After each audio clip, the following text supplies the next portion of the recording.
Okay, so when I'm generating new ideas, I'm a mapper. So I'm almost terrible at being able to put things down linearly, but for years what I noticed was, apart from not using the lines in my books, and I don't have them anymore, what I always wanted to see, I wanted to try and get down the information in a picture, and then I wanted to be able to see where the trends were, what was the biggest, most important kind of thing that was pushing this picture that I saw, and where were the connections. So patterns and connections are really important to me because I like to see the whole thing. And so that's mapping. And the other technique I guess I use, and always did if I think about it, are when I'm trying to think about something, I'll think about the 5 whys. So if that's what I think the question is, well, okay, so why is that happening? Because of this and this and this. Well, why are these happening? And so that process of looking for information that's not obvious is a really critical thing to do. That real curiosity and questioning, but the structure, the rigour of being able to go back and say, well, why and why and why? It minimises the assumptions that you make. And then if you map it, then it brings a lot of clarity. So the essence of a mind map is you're collecting information into one spot. You're making it into a pattern where you can see the major trends, and sometimes I'll start with the bubbles all the same size, and then it will be very obvious that some are much more important than others, and that's partly big when you start to connect them up.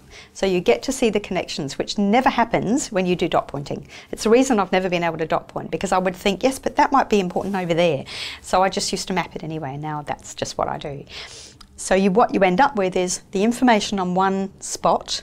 You end up with the number of trends and how they interconnect, and so you can see that whole sort of pattern. You can also then, there's a method by which you can make thicker arrows when it's more important, and that's quantitative information as well as qualitative information. You can really start to see what's driving that system, because you're looking at a system, you're mapping that system, and you can end up identifying what's called leverage points. So what a map also shows you is where to make the change or where to put the resources. Because when you've got a lot of connections to one area and it's pivotal, it's called a leverage point. And that means that if you concentrate on that area for 10% of your time, you can get 90% of the return. Whereas if you spend your money or your time across the others, you'll only make very small changes. So it gives you lots and lots of information, maps. The detail that's in a mind map is probably one of the tricks. It's very much defined by the question, the level of the question that you're asking. So what you need to figure out is, what is it that I'm trying to capture on here? So you start off with a high level detail, and then you can work out from that. You can work down into the lower levels of detail. So if you notice say the sunray type of map that you saw with the Economic Council, that was extremely detailed because I wanted all of my information from every interview with every country in one spot. So that was a completely different use of a mind map. It's very dependent on what are you actually mapping. So the question denotes how big the map is and the level of detail in the map. Some organisations, as I've said, will have very specific questions that they want answered, and it's not actually the issue that really is driving the problem. If we take the example of Hagues, one of the things that happened there during the time of the Thinker in Residence, there was an innovation that was chosen to be made around their business plan, and it was going online. So how do you take a luxury chocolate online, you know, in a hot country with very vast distances, and then and it's handmade, so then how do you make enough, even when it's really popular, because it will be, because everyone loves Hagues.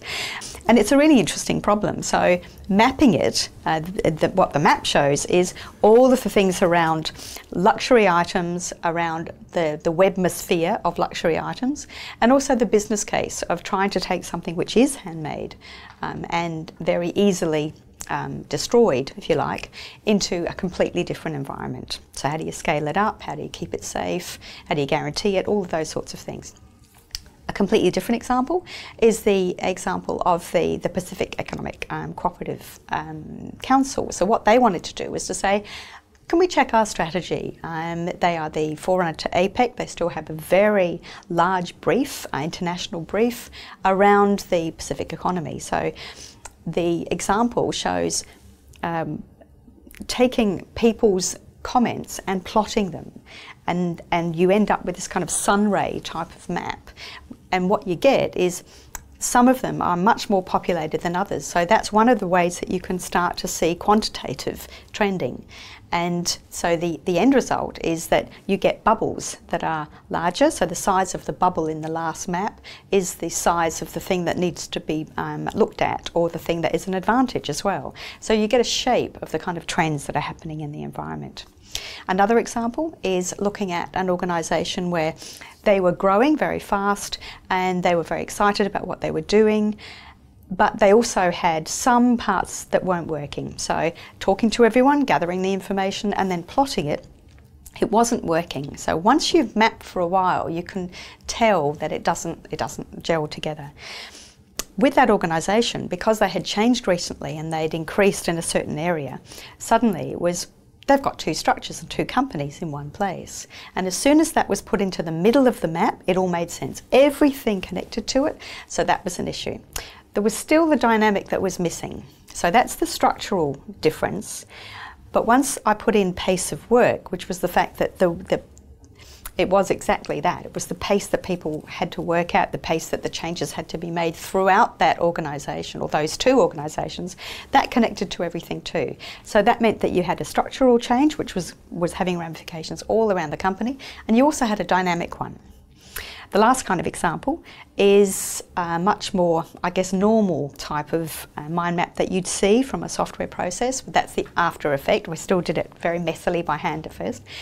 And that's looking at intangible assets. So it's taking the example of a radio station, in our case Radio Adelaide, which is a fabulous organisation, and having a look at the fact that we might be looking at their direct income, but that's just one part of the map. There were so many other things that organisation does, and so many other assets that it gives to the kind of partner body.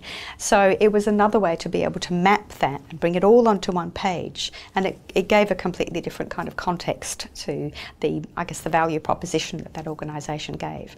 That's the kind of thing that you can do as a startup. You can start to map your value proposition. You can say, so what are all of the aspects that I need to be looking at? And what is it that maybe I'm trying to solve? Or what's the thing I can add to the market that's not there? Or even a step back from that, where's the hole? And what might I do? And if we go back to that thing about, usability, and where am I going to come in so that people would get something that's different to what's already there?